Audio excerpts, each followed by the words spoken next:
welcome. If you're an oldie, welcome back, guys. So today, I wanted to come here and share with you guys my experience coming into the new year. I was actually under the weather. I found out that I had got COVID um, towards Chris. It was after Christmas. No, yeah, I found out after Christmas. I just wasn't feeling too good, and I just had this really bad cough. And so I was just like, I can't play, when I got my kids. So I went to the emergency room, y'all, on a Saturday, and I literally made an appointment, was waiting out there for 2 hours. I was like, no, this cannot be it.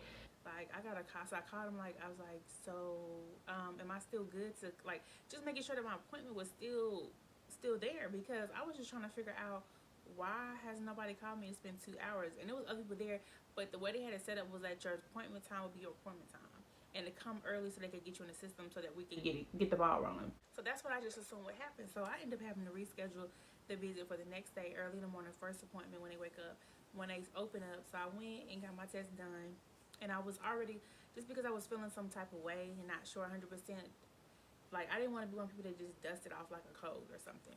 So I was quarantining myself in my house, and then I got a message on Monday morning, but I had already I went to work, but I really was not feeling good at all. Like, y'all, it was just like I was so fatigued. It was just, you just don't feel you. Like, you're there, but you're not there in a way, because you're just so weak, tired. I'm coughing. I have no appetite. I'm just really going through the motions at this point. So then I started going to work, but I couldn't do it. So I was like, I'm just going to go ahead and lay down. And so when I lay down for maybe like an hour, like around 9:30ish on a Monday, I got a text message telling me that my results were in and to go check them out. When I went on there, it advised me that I do. No, I'm sorry. Scratch it. I'm sorry. They called me. They text me when I got the second time done. When I got my test done twice. So when they called me, they was like, "We just were calling to let you know that your test results came in, and we did detect COVID." So I was like, already freaking out. I'm crying at this point because I have kids. So I just like, and a lot of stories you hear, they're not always good. So I just really, and I hate that that's our nature. Like, well, I don't know about everyone's nature. So let me show you, I hate that that's my nature. Like, my initial reaction when I first find out or do something, it's like bad, and I don't like that, but it's just how I do, and I know that that's not even me, because once I get into reality check, I mean, I realize I evaluate the situation and I set it up how it should be. But for the most part, I was really like freaking out for my kids, because my kids are so clingy. They're all up in my face. Even though I had a mask on, my kids were still all up on me. And I was like, wait, we're going to have to reevaluate this situation now to like quarantine.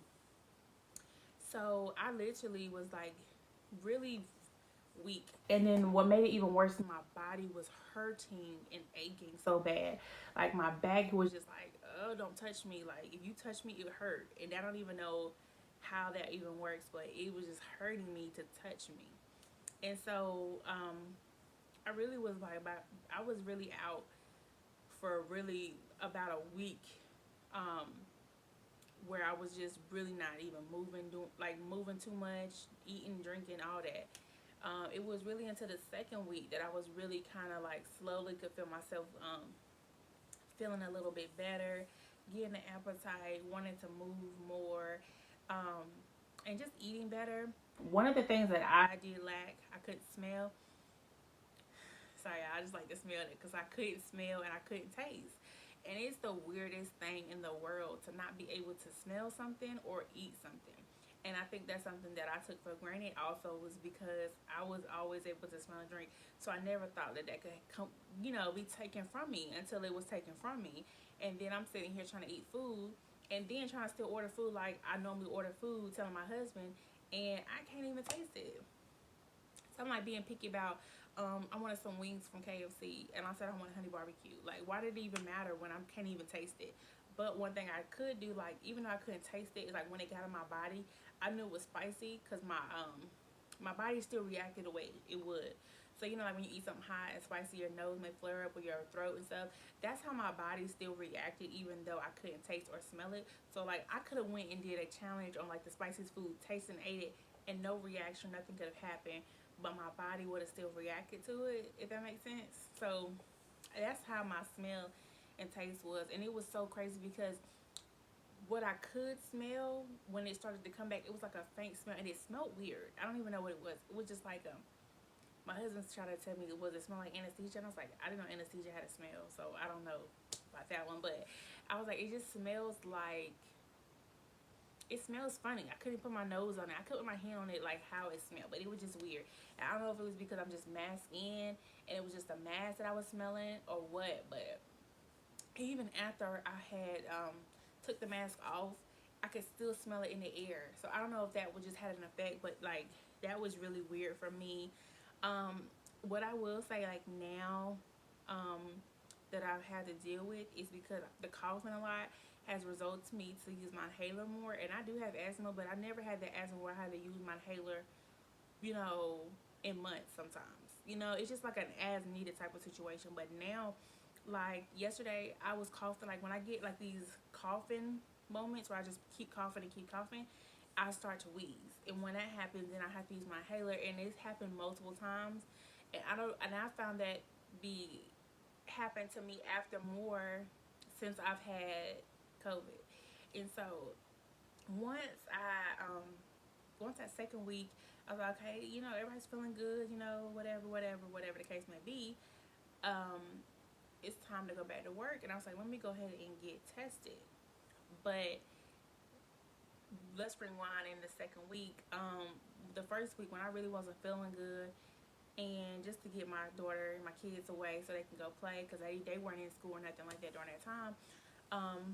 My sister, um, she had went and got her COVID test, and she was because we were all together, and she got her test done, and it was saying that hers was negative. So I sent my daughter with her.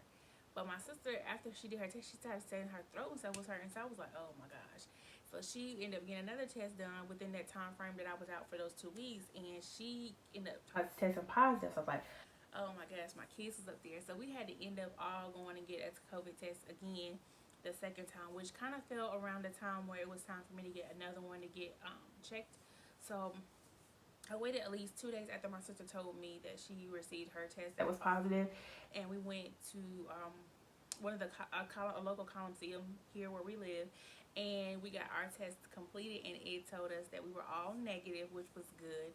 Now my husband also got tested today when I found out I was positive, and his said negative, but the lady had told us that like sometimes it can be a false positive.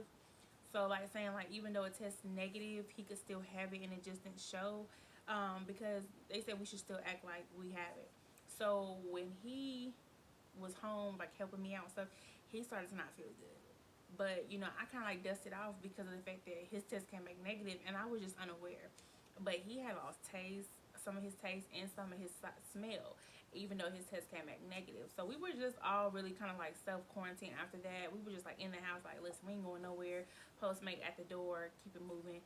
That's it. So it was really like but what's so crazy is that we got it and we don't even go, like when I say we don't go nowhere, we don't go nowhere. So it was just beyond me.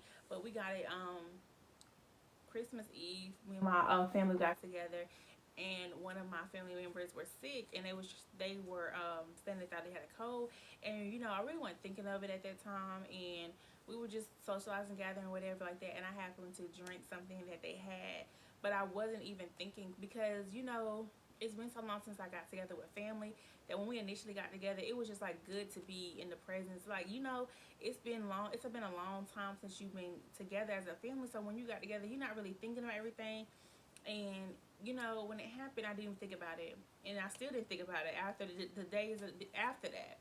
So when I got sick, I was thinking like trying to replay it. I'm like, that's what happened. So it was really like awakening. Like you just gotta be mindful of everything you do, even when you want to put your guard down, you can't because of the fact that you gotta think about your health. You gotta also think about your kids when they're involved. It's just a lot that plays into what you do and how you play out your actions. So I'm definitely grateful, definitely blessed, and appreciative of the fact that it didn't get too worse to where I had to be admitted to the hospital. Anyone in my family who was affected did have to go to the hospital, so I'm just really grateful about that. But it's just, you know, I definitely I was already like skeptical, but I'm definitely on another notch with it now. But I'm just definitely it really opened my eyes to how we'll proceed 2021. It's just like if I'm coming in the year fighting, oh, it's about to come. This year about to be, it's about to be on 10. Okay, it's gonna be on a whole nother level, and I think that may have been an eye opener that God presented me with. It's just like how to go in and perceive the things that I have manifest or thought out or prayed about, like just how to really take on those situations. And I don't want to go into much because I feel like that's going to be for another video, because I have one in mind that I want to talk to you guys about. But I just wanted to come on here and share with you guys my story with dealing with COVID and where I've been at the beginning of the year, why I was kind of like slacking with the videos, because I'm like, we ain't really had too many videos since, I don't know, but I just wanted to share with you guys why. And I'm back in the swing of everything. I'm just trying to get the schedules up with everything, because I'm still doing my paparazzi. I still work. I still do hair. I still do makeup. Like, I do a lot, and I just want to make sure that I'm taking the right time for each individual project that I have, so that it shows my creativity. It shows my time and my effort that I put into it, and it's not nothing that I just put together, because I want y'all to really know that I really love doing my YouTube channel. Like, it's something I really enjoy doing. It's like therapy to me. I mean, it's just creative. It's creative, and I just really enjoy doing my YouTube channel. I hope you guys are enjoying my YouTube channel, and that the information and stuff I'm putting out for you guys, I hope you guys enjoy just as much as I do. But guys, I really just wanted to come on here and just say like where I've been for the first part of the year, and just share my experience with dealing with COVID. I know it may not be as detailed or as rough as some people may have had, but I'm just wanted to share my experience with you guys, and just reminding you guys to definitely be safe. Cover up, wear your mask, wear gloves even if you feel the need to, and just sanitize and wipe your areas down, and just be mindful of others, because even though you think you're being safe, you got to make sure you got to think of for the person in front of you, or somebody else that may have been where you were just at, like in the store. Who else touched that? You know what I'm saying? So just be careful, guys, if you can be. Protect yourselves and your family. But if you made it this far in the video, please make sure you hit that like button, subscribe, and hit that notification bell so you don't miss an upload, guys. And as always, stay true and stay you. And I'll see you guys in the next video.